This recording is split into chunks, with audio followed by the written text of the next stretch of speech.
All right, we are back at it again with another TTartisan lens review, and this one costs a whopping $52 US, which is very, very inexpensive. So it's friendly to your wallet, but is it worth purchasing, or are you better off saving $52 and using that towards a better lens?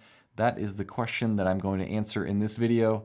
So let's begin. The lens comes in a simple box with a manual, some padding, and a plastic rear lens cap, and a screw-on metal front lens cap. This thing is very small, maybe an inch or so long, all metal and glass, so it feels pretty solid for the size. There is an all-metal rear mount, no electronic connections, no weather sealing. There's a smooth focus ring here with about 100 degrees of rotation, a tiny clicky aperture ring that goes from f2 to f16, and a small front lens element. At the front, there is plenty of writing here. TTartisan, a long serial number, DJ Optical, the best DJ in the lens game, and the lens specs, 43mm front filter thread. Inside, there are 7 elements in 5 groups, and this lens is designed for APS-C, but if you use it on a full frame camera, it will look like this.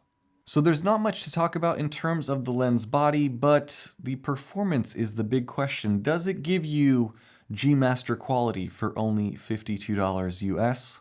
Let's find out. No.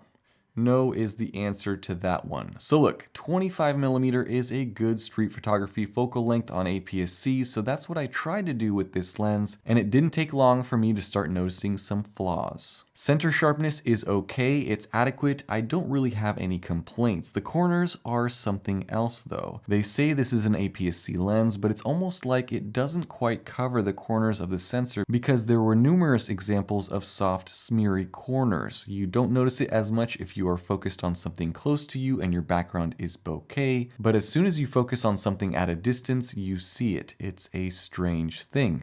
And I stopped down the lens a little bit to try to fix the corners with no success. Speaking of corners, there is some noticeable vignetting, as you would expect with the smeariness in the corners. I think that the lens elements in this one are just a touch too small. The colors are a bit strange too, underwhelming is how I would describe them. If this lens had natural looking colors or warmer tones, maybe I would forgive it and say that it has character, but these colors seem a bit washed out, and the shadows in particular don't look great. They have a slightly purple tint to them, which I'm not a fan of. And speaking of purple tint, chromatic aberration. Yes, there is quite a bit of it. This is on an overcast day, and it's pretty bad already. Not the worst performance of all time, but also not better than average. You see it in the bokeh highlights as well, which is sad. Something that you can correct in post, but it would take some effort. On the plus side, the bokeh isn't horrible. It's nice and round in the center and shifts to mushrooms in the corners and edges. It seems solid overall, except for when you see the chromatic aberration. And for being a 25mm, you can achieve some subject separation, which is good. Speaking of good, the flare performance isn't.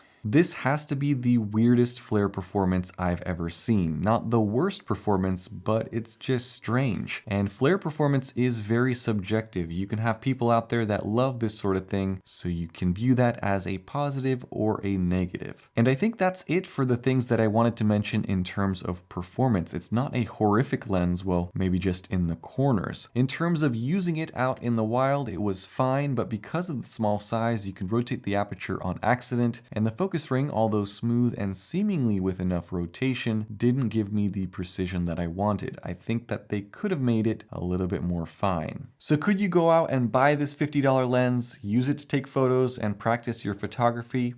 Yes, absolutely. And I think for a lot of people it makes sense, because if you're comparing buying a brand new lens such as this one versus buying an old vintage lens that may have quality control issues or fungus, this might make a whole lot more sense, and it might even be cheaper than a vintage lens.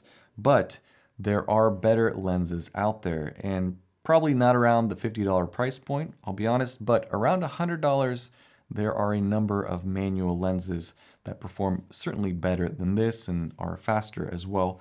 They might be a little bit bigger, however. If you have the budget for it, I would say save up to about $150 and you can buy yourself a used Sigma 30mm f1.4 And that lens has autofocus and performance optically that will blow this lens into another galaxy. But again, it all depends on your budget, and I recognize that there are a lot of different types of people who watch my videos. Some of you are seasoned pros and probably laugh at how terrible my photography is, and some of you are brand new and have little idea as to whether or not my photos are good. Some of you may have thousands in lenses and camera gear, and some of you may not even have the $50 to buy a lens such as this one. And if you are in that boat and want a shot at getting this lens for free, well, you're in luck. Just leave a comment down below. In 3 days, I'll pick a random comment and ship this lens out to you anywhere in the USA or the world, I should say. So special thank you goes out to DJ Optical and TTartisan for making and sending this lens out for review. And a bigger thank you goes out to you guys for watching these videos.